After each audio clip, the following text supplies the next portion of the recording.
There are certain garments where we apply the graphic to the garment using the heat press. It'll look like this. It's on paper, and I've already placed the garment correctly on the press.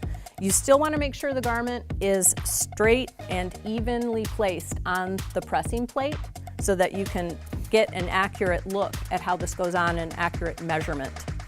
So you want to make sure this is face down. You can see the transfer through the paper. You place it on the garment.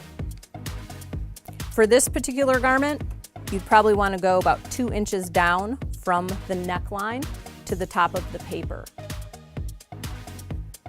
And you want to use your ruler.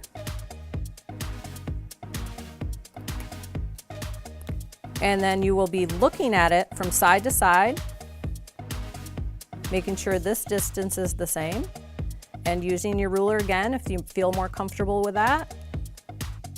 Making sure that it's evenly placed in the center of the garment and that it's straight. That's why it's really important to line up the shirt.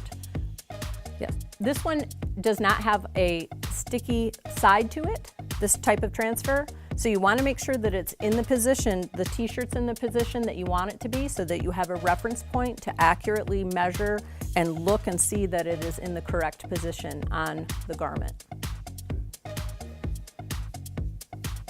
You don't need to use transfer paper on this one because it already has paper on the backing. You're pressing down, watching the press and lifting up. And then you're going to gently pull this transfer off from the top down away from the press. You don't want to burn your hand. Comes off just like that.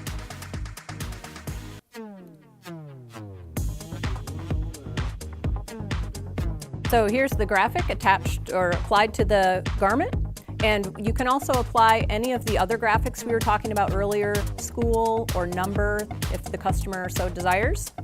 And we will have an informational sheet available which covers other garments, including Under Armour garments and other performance fabric type garments. It'll be right next to the press so you can see exact measurements of how to apply this same type of transfer to the front of these garments.